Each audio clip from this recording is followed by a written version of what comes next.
Hello folks, bit of car news for you. We're on the AutoExpress website for I think all the stories in this one. Drink driving at a 13-year high. Could alcolox be the solution? The RAC is calling for an introduction to alcolox as over 1,900 people were killed or seriously injured by drink driving collisions in 2022. It's awful. I personally know people that have lost their lives to drink drivers.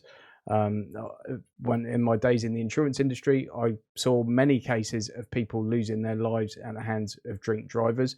The penalties I don't think are anywhere near harsh enough, and it still goes on. We've got youngsters doing it, but the age group most likely to test positive when breathalyzed is between 60 and 69.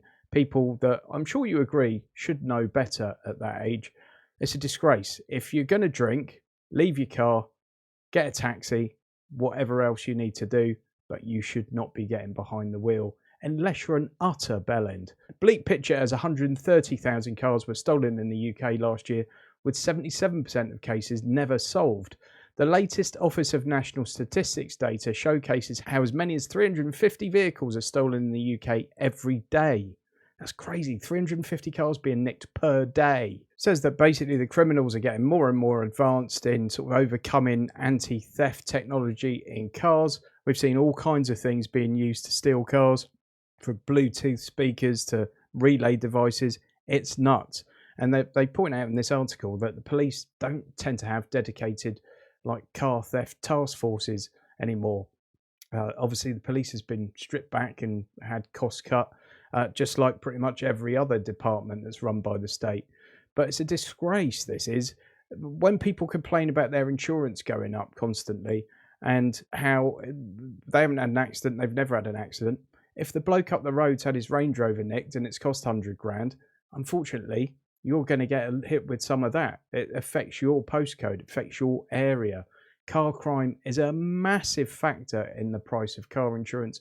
And it's going up and it's getting more and more expensive, and the police are not recovering the cars. 77% of cases are unsolved and only 4% result in someone being charged and summoned to court. I mean, the conviction rate on it must be nothing. Like, it must be single digit. It's absolutely awful, that. The AA's Director of Insurance Services says every day more than 500 vehicles are broken into while 350 are stolen. Unfortunately, the harsh reality is that every stolen car increases the cost of claims and pushes premiums up for everyone. Both the AA and the RAC have called for government to recruit additional police officers to establish a more visible car crime deterrent on the streets, with the RAC specifically calling for the re-establishment of vehicle theft task forces.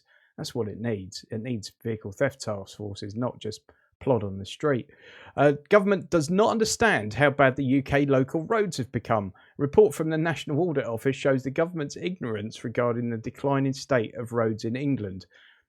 Is it genuine ignorance or is it convenient ignorance? The National Audit Office has found that there's no reporting requirement for classified roads. The government says this is to minimise administrative burdens. But this doesn't allow for the fact that such roads account for 62% of England's road network.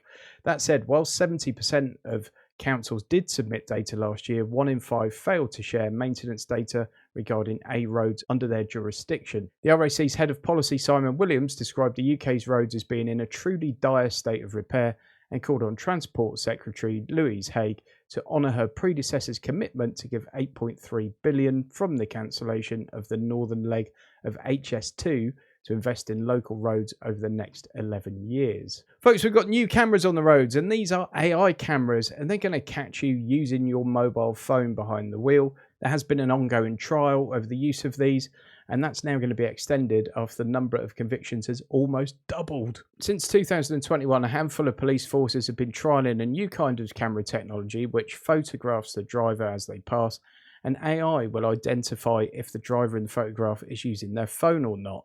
Pilot testing of the tech's been eye-opening with regards to the size of the issue. Department of Transport estimates that as many as 400,000 drivers per year are guilty of using their phone behind the wheel. Despite the penalties for using a handheld phone having doubled to 6 penalty points and a £200 fine 7 years ago, It's clear far too many drivers are still prepared to put lives at risk by engaging in this dangerous practice. It's not just the AI cameras, by the way. They've also been using unmarked vans, lorries to catch people, and it seems to be absolutely rife.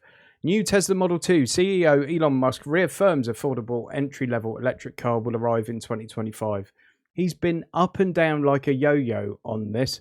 It's known as Project Redwood. And it seems it's going to be announced in October. Tesla have got a big call coming in October. It looks like the robo-taxi might be announced at that, along with the Tesla Model 2. It'll arrive in 2025. I would take that with a pinch of salt. I would imagine it will be 2026 at least, because Tesla don't always tend to hit the dates that Mr. Musk shares with the public.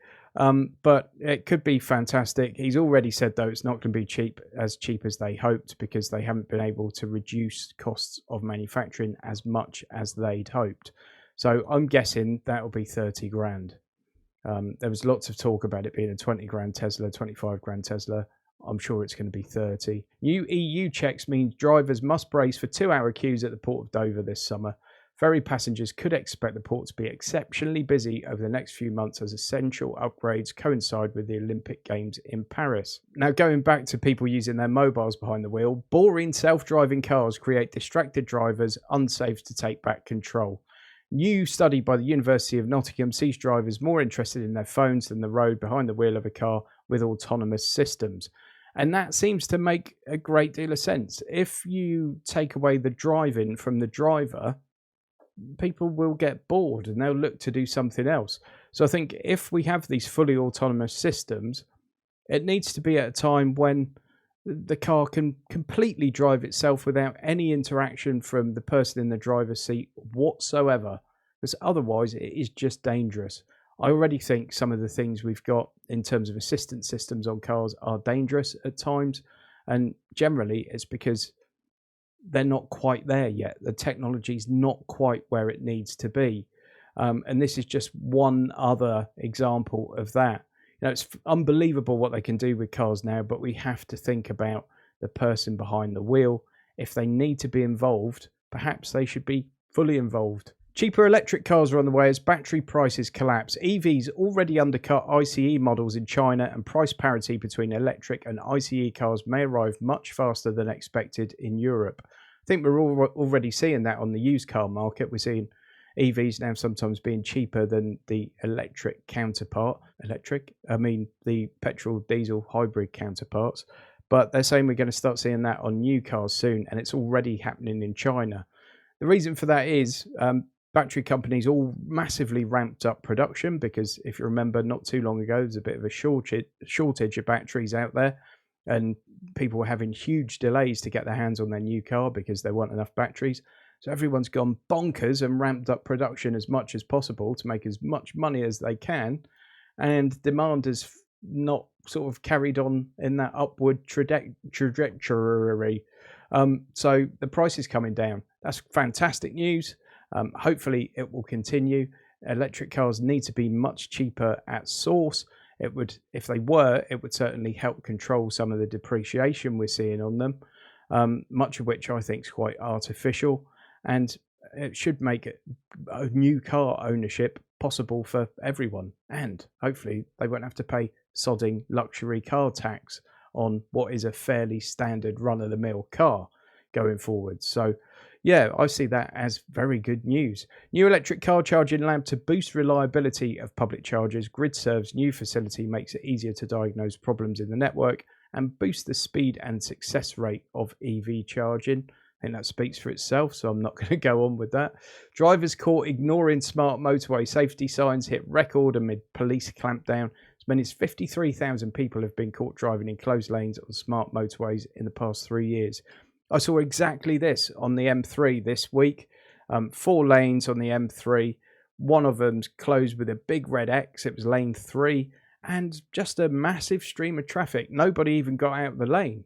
It was just insane. And there was a stranded car in the middle of it. So I think the police are absolutely right to crack down on this, because anyone doing that's a nutter. Hefty prison sentences for M25 Just Stop oil protesters. Climate protesters have been handed sentences of at least 4 years after causing more than 50,000 hours of delays. I'm sure people have got their own opinions about Just Stop Oil and what they're doing. I'm not a fan. I'll leave it at that. No more fake exhausts. Audi commits to real hot pipes for ICE cars. So Audi are one of a number of manufacturers that have had like pretend exhausts in their rear bumpers, and the actual exhaust actually points down under the car. Well, they're going to have real hot exhaust pipes again. I'm not bothered by it personally, but lots of people seem to get very excited about that. Volkswagen in major deal to produce solid-state batteries for 1 million EVs. VW's battery subsidy PowerCo has licensed solid-state battery technology from QuantumScape with big plans to power production cars. Now, interestingly, solid-state batteries have been spoken about for ages as like the future of EV batteries, and there are loads of positive reasons for that.